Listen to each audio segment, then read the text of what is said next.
Here with Pi from C9. They don't play until tomorrow, but we're gonna get his thoughts on this tournament, how he's been doing. How's C9? Are you guys just nervous? Excited? Mostly excited, I think. I think it's different. Like a lot of people got nervous when we drove up here. We got a ride by a limo. People don't know, so that was a first-time experience. And like you come here and you don't really know what to expect. But I finally got really excited for the first time when they show the past TI, like the highlight clips. Mm-hmm. So I'm really looking forward to play now. Yeah, and then if you guys will be in that clip, right? Next year? Yeah, sure. Hopefully. If you get in the final, win some games, then you get to. You guys are playing Na'Vi. They're obviously a fan favorite. They're gonna go. They went to the finals the last couple of years. Is there any particular way you prepare for Na'Vi? We've tried to prepare, but it feels like they came into this tournament with. Like they didn't really have their own play. They've been trying a lot of different things. So we have a hard time predicting what they'll pick. Like they've been picking. They started off with picking a lot of Panda, then they picked a lot of Enigma. They had some success with Tiny Wisp, so we don't really know what to expect. I don't want to ask you too much about strategy, but the last round, you guys had a pretty fun strategy with Meepo and with Bounty Hunter sniping couriers. What was that? Was that intended? Is that the whole plan with Bounty Hunter, or what? I mean, getting that many couriers is not really the plan. I guess that just happens sometimes. It's mostly just to you can always get deep wards because you're invisible, and you basically keep them together as 5, and you create more space for your team. That's the point. You guys, had some pretty up and down kind of moments in the group stages. Is there a way you guys keep focused? Who's the emotional leader on this team? It depends. Like this tournament, I don't really feel like we had an emotional leader, so to speak. During MLG, I think I was mostly the leader, but overall, Envy is the biggest emotional, the spiritual leader. What is he like during matches? During matches? No, he's just very focused. Like he really wants to win, basically. Yeah. And who calls the shots in game? Is it Envy or you or who? It depends. Like we all call shots. It goes from game to some games. Bone will call most of the shots, but during the early game, it's almost always me that calls all the shots.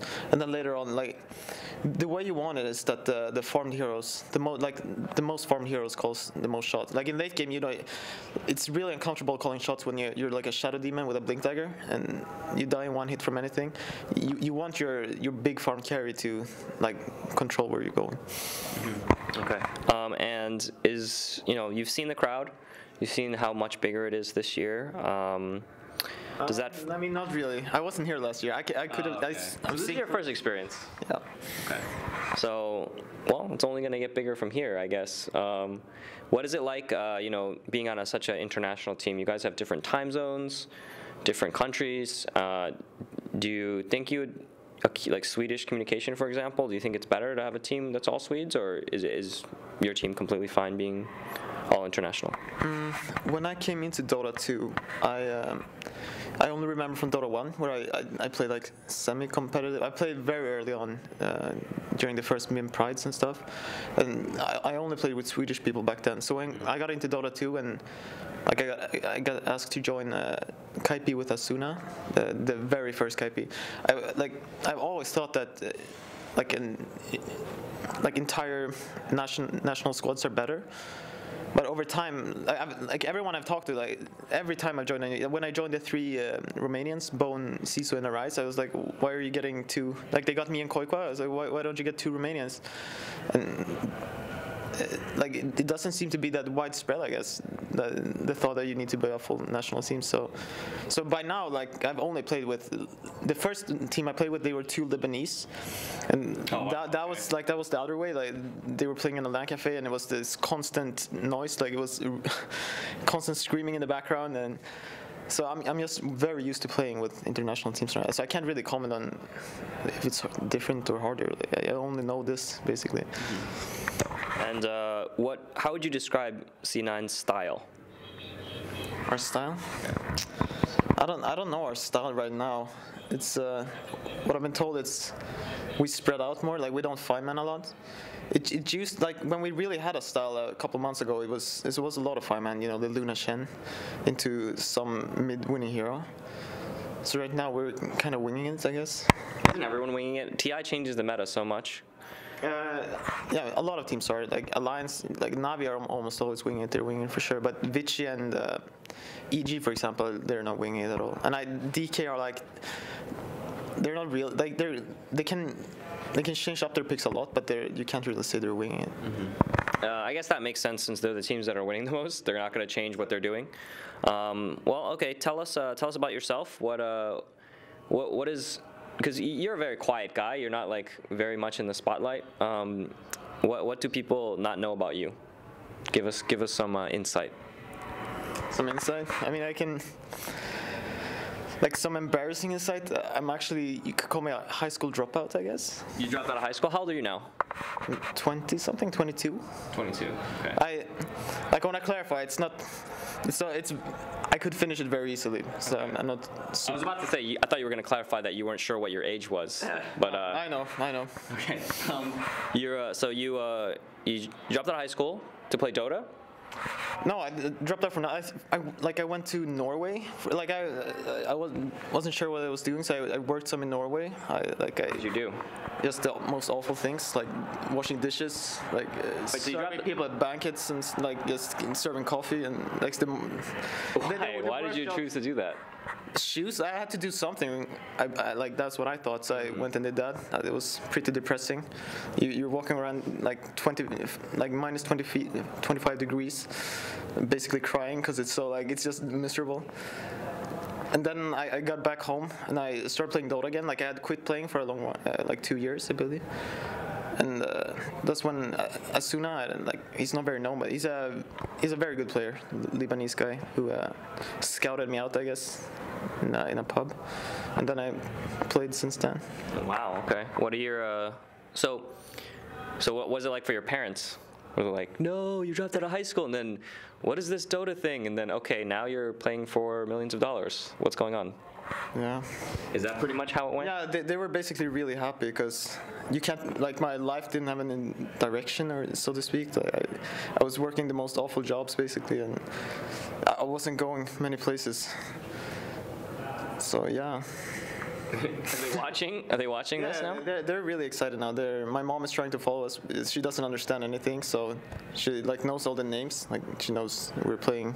I think she knows the bracket better than anyone. Like my brother, she probably knew them better than I did a couple of days ago.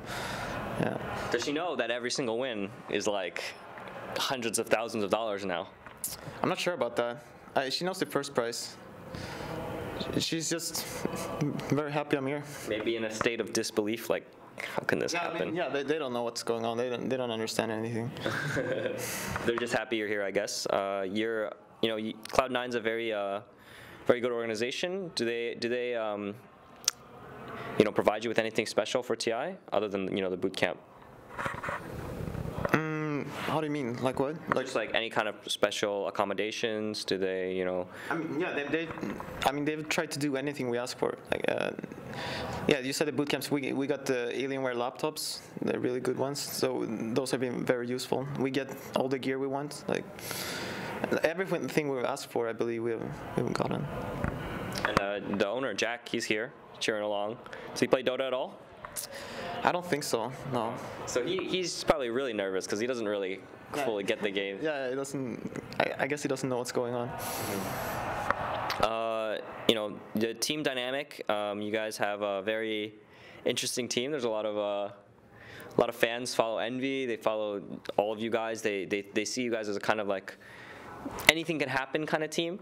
Do you guys see yourself as that? Like we could potentially throw at any moment, or we could potentially win at any moment too?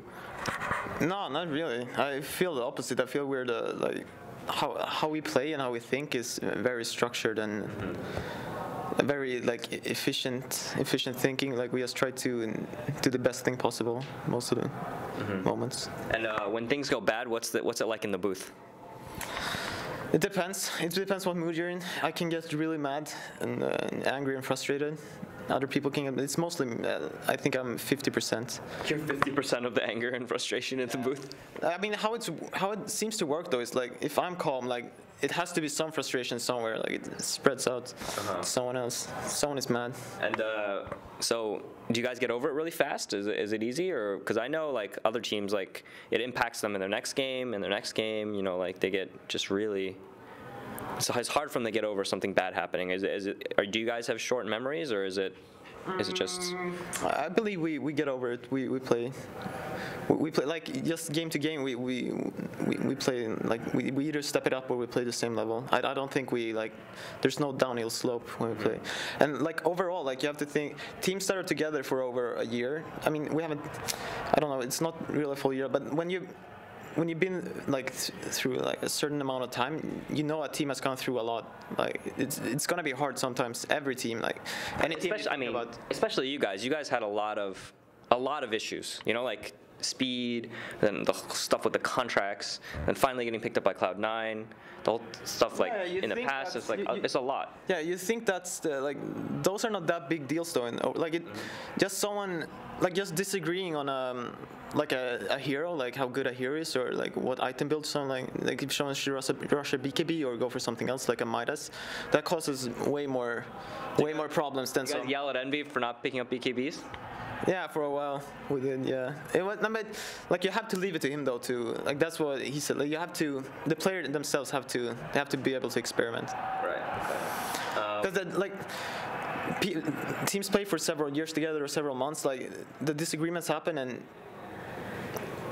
Like some teams they won't get over it. I think Liquid for a long while they had that problem. They couldn't get over certain things. Like you have to be able to get out of your emo phase. Like every team goes into an emo phase where you can feel it when you scream teams. Like they just play bad for a week and then then they step it up. Then they get out of it. So it's like the honeymoon phase. Everyone does amazing for like a month, right? Yeah. And then everyone kind of figures them out. I don't think we had a honeymoon phase. So we actually You guys won a tournament. What are you talking about? We were together before that though. I think it's true, but I think for a period of time we lost 30 out of 32 scrims or something. We went 1-9 versus like the old EG, like the no, not PPD, the Korra. No, Korra wasn't on that. No, it was JO Universe MSS. We lost every game, and from that point you had like. If you're a team that's supposed to stick together and be a good team, you have to get over those things, and we managed. And you're gonna go through those phases a lot. So, and you said Envy was the he's the guy that keeps everyone focused. He's quite an interesting character. In our interview, he said his goal was to win not just one TI but multiple TIs. He's very confident, you know, driven kind of guy. What do you think about that kind of attitude? Yeah, that's fine. It's. You need those kind of players on your team. His goal is to be the best Dota player, basically. So that's why he doesn't want a team to win. Like he doesn't want IG to win this TI because they would be double TI champions, and like you can't get past that. Or if Burning wins this TI and retires, like he feels it's hard for him to be considered the #1 player ever.